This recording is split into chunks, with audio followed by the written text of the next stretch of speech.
आज हम एक ऐसे व्यक्तित्व के बारे में बात करेंगे जिसका जन्म बहुत ही डिफरेंट अलग तरह से हुआ, जिसका जीवन बिल्कुल अलग ही था, सामान्य हमारे समान नहीं था, लेकिन वो प्रभु परमेश्वर के प्रति बहुत वफादार और विश्वास योग्य रहा। जी हाँ, मुझे नहीं पता अगर आपने गैस किया है कि नहीं, लेकिन मैं यूहन्ना बपतिस्मा देने वाले के बारे में बात कर रहा हूं। जी हाँ, जॉन द बैप्टिस्ट, यूहन्ना बपतिस्मा देने वाले के बारे में। पहली बात हम देखते हैं कि यूहन्ना का मतलब है, जो नाम का जो मतलब है वो है प्रभु का अनुग्रह। जी हाँ, हर एक का अपना अपना नाम का जो मतलब होता है, आपके नाम का भी मतलब होगा, मेरे भी नाम का मतलब है। तो उसी प्रकार से यूहन्ना बपतिस्मा देने वाले का भी नाम का मतलब था प्रभु का अनुग्रह, क्योंकि प्रभु का अनुग्रह उसके ऊपर जन्म से ही था, बर्थ से ही उसका प्रभु का अनुग्रह यूहन्ना के ऊपर था, और ये प्रभु यीशु मसीह के पीछे चलता था। और इसका नाम जब बताते हैं यूहन्ना बपतिस्मा देने वाला, इसका मतलब है कि उसका कार्य ही था कि वो लोगों को बपतिस्मा दे, पानी में डुबो डुबो करके जो पश्चाताप करते थे उनको वो बपतिस्मा देता था, और इस प्रकार से ये उसका कार्य था। प्रभु ने इसके लिए चुना है, और हम इसी के बारे में आज हम देखेंगे। यूहन्ना बपतिस्मा देने वाला, पहली बात हम देखते हैं कि उसका जो जन्म था वो परमेश्वर से अनॉइंटेड था, अभिषिक्त था, बर्थ से ही, जन्म से ही, जन्म माँ के पेट से ही वो अनॉइंटेड था। मैं आपके लिए पढ़ूंगा लूका रचित सुसमाचार, उसका पहला अध्याय 13 से 17। लूका उसका पहला अध्याय 13 से 17। परंतु स्वर्गदूत ने उससे कहा, हे जकरिया, भयभीत ना हो, क्योंकि तेरी प्रार्थना सुन ली गई है, और तेरी पत्नी एलिशिबा से तेरे लिए एक पुत्र उत्पन्न होगा, और तू उसका नाम यूहन्ना रखना। और तुझे आनंद और हर्ष होगा, और बहुत लोग उसके जन्म के कारण आनंदित होंगे, क्योंकि वह प्रभु के सामने महान होगा, और दाखरस और मदिरा कभी न पिएगा, और अपने माता के गर्भ ही से पवित्र आत्मा से परिपूर्ण हो जाएगा, और इज़राइलियों में से बहुतों को उनके प्रभु परमेश्वर की ओर फेरेगा। वह एलिया की आत्मा और सामर्थ में होकर उसके आगे आगे चलेगा, कि पिताओं का मन बाल बच्चों की ओर फेर दे, और आज्ञा न मानने वालों को धर्मियों की समझ पर लाए, और प्रभु के लिए एक योग्य प्रजा तैयार करे। जी हाँ, तो हम देखते हैं कि उसका जन्म ही पवित्र आत्मा के द्वारा, स्वर्गदूतों की अनाउंसमेंट के द्वारा, बताने के द्वारा हुआ। तो ये एक बहुत इंटरेस्टिंग चीज है कि वो जन्म से ही अभिषिक्त था। दूसरी बात हम देखते हैं यूहन्ना बपतिस्मा देने वाले के बारे में कि उसका खाना बहुत अजीब था। आपके और मेरे खाने के समान नहीं था। वो टिड्डियाँ खाता था, और चमड़े का वस्त्र पहनता था, और वो कहाँ रहता था? डेजर्ट में, रेगिस्तान में। मैं आपके लिए पढ़ूंगा मत्ती रचित सुसमाचार, और उसका 3 अध्याय, मत्ती उसका 3 अध्याय और उसका 4 पद। सुनिए क्या लिखा है। यह यूहन्ना ऊंट के रोम का वस्त्र पहने था, और अपनी कमर में चमड़े का कमरबंद बांधे हुए था, और उसका भोजन टिड्डियाँ और वन मधु हुआ करती थी। यहाँ पर देखते हैं कि इसका खाना था, बहुत साधारण सा खाना था, और लेकिन प्रभु परमेश्वर के सामर्थ्य में वो बढ़ता गया। अच्छा, इसका कार्य क्या था? प्रभु यीशु मसीह के बारे में कि वो आने वाला है, उसकी तैयारी के लिए वो आया, और कहा कि एक मुझसे बड़ा आने वाला है, अर्थात यीशु मसीह, और तुम उस पर विश्वास लाओ। और उसका काम था कि वो बपतिस्मा दें, जो प्रभु परमेश्वर पर विश्वास करते उनको वो बपतिस्मा दें, और वो सुसमाचार का प्रचार, उसका मेन उद्देश्य था कि वो सुसमाचार का प्रचार करे। मैं आपके लिए पढ़ूंगा मत्ती रचित सुसमाचार, और उसका 3 अध्याय 1 पद से। उन दिनों में यूहन्ना बपतिस्मा देने वाला आकर यहूदिया के जंगल में यह प्रचार करने लगा, मन फिराओ, क्योंकि स्वर्ग का राज निकट आ गया है। यह वही है जिसके बारे में यशायाह भविष्यद्वक्ता ने कहा था, जंगल में पुकारने वाले का शब्द हो रहा है कि प्रभु का मार्ग तैयार करो, उसकी सड़कें सीधी करो। तब यरूशलेम के और सारे यहूदिया के और यरदन के आसपास के सारे क्षेत्र के लोग उसके पास निकल आए और अपने अपने पापों को मानकर यरदन नदी में उससे बपतिस्मा लिया। और जब उसने बहुत से फरीसियों और सदूकियों को बपतिस्मा के लिए अपने पास आते देखा तो उनसे कहा, हे सांप के बच्चों, तुम्हें किसने चेतावनी दी कि आने वाले क्रोध से भागो?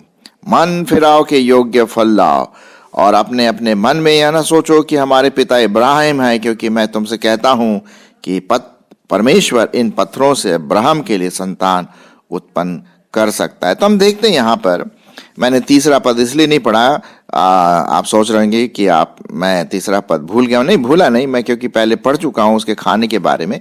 लेकिन यहाँ पर मेन बात मित्रों ये है कि उसका जो मेन कार्य था, सुसमाचार का प्रचार करना, प्रभु यीशु मसीह के बारे में बताना कि मेरे बाद एक आने वाला है जो प्रभु परमेश्वर है और उस पर तुम विश्वास करो, और वो बपतिस्मा देने लगा। और एक और बात है कि उसने प्रभु यीशु मसीह को भी बपतिस्मा दिया।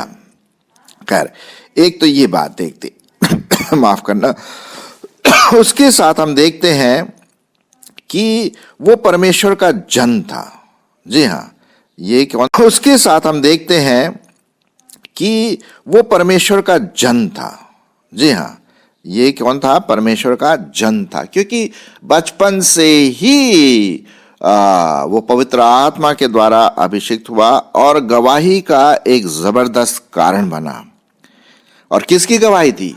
उसने प्रभु यीशु मसीह की गवाही दी कि वो मेरे बाद आने वाला है और वही परमेश्वर का पुत्र है। तो यहाँ पर हम देखते हैं, और एक और कार्य उसने किया और वो था पश्चाताप करो और बपतिस्मा लो। ये भी उसका कार्य था। यदि हम पढ़ें प्रेरितों के काम और उसका 13वां अध्याय, प्रेरितों के काम उसका 13वां अध्याय और 25 पद, यहाँ पर इस प्रकार से लिखा हुआ है, और जब यूहन्ना अपनी सेवा पूरी करने पर था तो उसने कहा, तुम मुझे क्या समझते हो? मैं वह नहीं, वरन देखो मेरे बाद एक आने वाला है जिसके पांव की जूती के बंद भी मैं खोलने के योग्य नहीं हूं। और ये इसके बारे में बात कर रहा था, वो प्रभु यीशु मसीह के बारे में बात कर रहा था।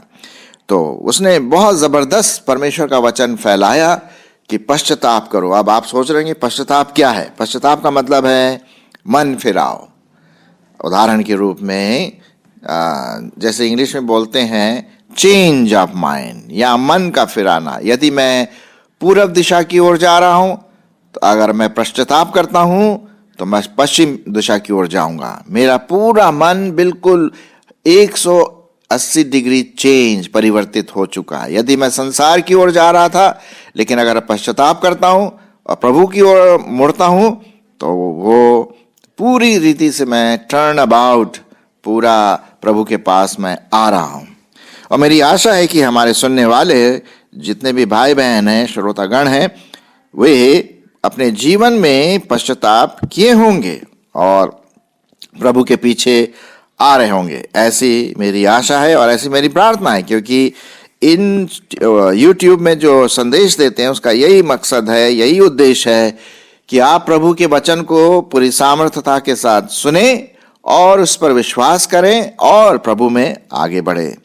तो आइए हम फिर से वापस चलते हैं यूहन्ना बपतिस्मा देने वाले के बारे में। ठीक है, तो हमने उसके जन्म के बारे में सोचा, उसके कार्य के बारे में सोचा, उसकी गवाही के बारे में सोचा। मैं एक बात बताना मांगता हूं, कभी कभी क्या होता है, गवाही के समय हम लोग अपने बारे में बताते, मैं ये था, वो था, मेरे पास पैसा था, मैं बड़ा ऊंचे उससे आया, ये किया, वहां घुमा फिरा। गवाही का मतलब अपने आप को बढ़ाना नहीं है। गवाही का मतलब है प्रभु यीशु मसीह को ऊंचा उठाना। और यही बात उसने लोगों से कही। उसने कहा, मैं तो इतना नीचे हूं कि मैं उसके जूती के बंद को खोलने के लायक भी नहीं हूं। उसने अपने आप को नम्र किया। तो गवाही जब हम दें मेरे मित्रों, तो गवाही सिर्फ प्रभु यीशु मसीह को ऊपर उठाना है, अपने आप को ऊपर नहीं उठाना है। कभी कभी लोग अपने आप को ही ऊपर उठाना लगते हैं, तो वो गवाही नहीं है, वो कुछ और है। तो यहाँ पर हम देखते हैं यूहन्ना बपतिस्मा देने वाले के विषय में कि वो गवाही देता था, पश्चाताप करवाने के लिए लोगों को उकसाता था कि अपने मन को फिराओ और परमेश्वर के राज में आओ। अच्छा, एक बहुत इंटरेस्टिंग बात हम यूहन्ना बपतिस्मा देने वाले के बारे में पढ़ते हैं, और वो ये कि वो बहुत फ्रैंक था, बिल्कुल जैसे बोलते हैं ना, खरा आदमी था। खरा समझते ना, शुद्ध, प्योर, पवित्र, कोई मिलावट नहीं। आजकल खरे लोगों की बहुत कमी है। जी हाँ, इंग्लिश में हम इसे कहते हैं integrity. He was a man of integrity. जो यूहन्ना था वो खरा मनुष्य था। कैसे खरा मनुष्य था, मैं आपको बताना मांगता हूँ कि खैर ये जब सुसमाचार सुनाता था तो खराई से बोलता था, ठीक है। वो किसी से डरता नहीं था, फरीसियों, सदूकियों, ये जो तू क्या बोल रहा है, ये वो कुछ नहीं, बिल्कुल साफ साफ बोलता था। बल्कि उसने बोला सांप के बच्चों, उसने कह दिया। मतलब वो जानता था कि ये ऊपर से दिखावटी करते हैं, अंदर से इनके जीवन में बदबू भरा हुआ है, सड़ाहट है। बाहर से खूब अच्छा दूसरों के सामने ये सदुकी और फरीसी अपने आप को दिखाते थे। लेकिन एक बात जो हम यहाँ पर देखते हैं कि खरा इसलिए मैं बोल रहा हूं कि उसने एक जो बड़ा भारी जो व्यक्ति था, उसके सामने उसने कहा कि भाई तुमने अपने भाई की पत्नी को अपनी पत्नी बना के रख लिया। मैं आपके लिए पढ़ूंगा मत्ती रचित सुसमाचार उसका 14 अध्याय, मत्ती और उसका 14 अध्याय और उसका 3 और 4 पद। अब मैं इससे पहले कि मैं 3-4 पद पढ़ूं, पहले पद से पढ़ता हूं। उस समय चौथाई देश के राजा हेरोदेस ने यीशु की चर्चा सुनी और अपने सेवकों से कहा, ये यूहन्ना बपतिस्मा देने वाला है, वह मरे हुओं में से जी उठा, इसलिए उससे सामर्थ्य के काम प्रकट होते हैं। क्योंकि हेरोदेस ने, अब सुनिए, हेरोदेस ने क्या किया। हेरोदेस ने अपने भाई फिलिप्पुस की पत्नी हेरोदियास के कारण यूहन्ना को पकड़कर बांधा और जेल खाने में डाल दिया। क्योंकि सुनिए, क्योंकि यूहन्ना ने उससे कहा था कि इसको रखना तुझे उचित नहीं, और वह उसे मार डालना चाहता था, पर लोगों से डरता था क्योंकि वे उसे भविष्यवक्ता मानते थे। अब देखिए उसने क्या कहा, खराई से बोला। यूहन्ना ने हेरोदेस से बोला, तूने ये जो रखा है ये व्यभिचार वाली बात है, तूने अपने भाई की पत्नी को अपनी पत्नी बना के रखा है, ये ठीक नहीं है, ये वचन के खिलाफ है। और बड़े साफ रीति से, वो डरा नहीं किसी से, क्या होगा कैसे होगा वो बात की बात है, परमेश्वर देखेगा। लेकिन उसने खरी बात कह दी। क्या हम ऐसा कर सकते हैं? लोगों को बोल सकते हैं? बड़ा मुश्किल होता है। लेकिन साहब ये जो व्यक्ति था यूहन्ना, वो खराई वाला मनुष्य था, लोगों को साफ साफ बताता था। अब जब उसने यूहन्ना ने ये बात हेरोदेस से कही, उससे बोला, ठीक है, तेरे को हम मरवा डालेंगे, तेरे को जेल में डाल देंगे। और आपको मालूम है, इस खराई के वचन के द्वारा, जो वचन जो खराई से भरा था वो यूहन्ना, उससे उसको शहीद होना पड़ा, उसकी जान ले ली गई। मैं आपके लिए पढ़ूंगा यहाँ पर 3 से 12, सुनिए। क्योंकि हेरोदेस ने अपने भाई फिलिप्पुस की पत्नी हेरोदियास के कारण यूहन्ना को पकड़कर बांधा और जेल खाने में डाल दिया था। क्योंकि यूहन्ना ने उससे कहा था कि इसको रखना तुझे उचित नहीं, अर्थात उसकी पत्नी को, अपने भाई की पत्नी को, और वह उसे मार डालना चाहता था, पर लोगों से डरता था क्योंकि वे उसे भविष्यद्वक्ता मानते थे। और जब, सुनिए साहब, हेरोदेस का जन्मदिन आया तो हेरोदियस की बेटी ने उत्सव में नाच दिखाकर हेरोदेस को क्या कर दिया? खुश कर दिया। आप जानते हैं पुराने समय में, अगर आप पुराने मूवीज वगैरह देखें तो नाच गानों का बड़ा वो था, जलवा था उन दिनों में। और जो राजा थे उन दिनों में, जब भी खुशी का माहौल होता था तो नाच गाना खूब होता था। आपने पुरानी हमारी हिंदी फिल्मों में भी देखा होगा ऐसे, ठीक है। अच्छा, अब क्या हुआ, जब हेरोदेस का जन्मदिन हुआ तो उसकी बेटी नाच के द्वारा हेरोदेस को खुश किया। इसलिए हेरोदेस ने शपथ खाकर वचन दिया, जो कुछ तू मांगेगी मैं तुझे दूंगा। वह अपनी माता के उकसाने से बोली, यूहन्ना बपतिस्मा देने वाले का सिर थाल में यही मुझे मंगवा दे।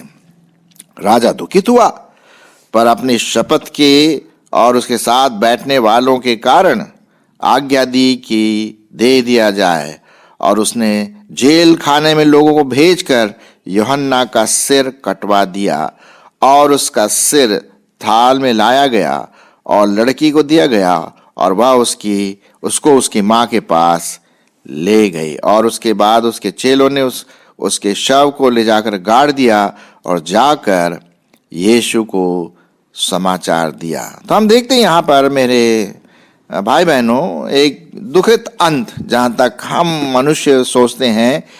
यूहन्ना का बड़ा दुख वाला अंत हुआ, खराई से था, और उसकी खराई की वजह से उसे शहीद होना पड़ा, प्रभु के लिए उसे मरना पड़ा। तो अब हमने यूहन्ना के बारे में थोड़ा सा बेसिक बातें देखी। आपके लिए और मेरे लिए क्या है, क्या हम यूहन्ना के जीवन से सीखते हैं? पहली बात हम सीखते हैं कि यूहन्ना का जो जीवन था, एक परमेश्वर के वचन से भरा हुआ जीवन था, पवित्र आत्मा का जीवन था।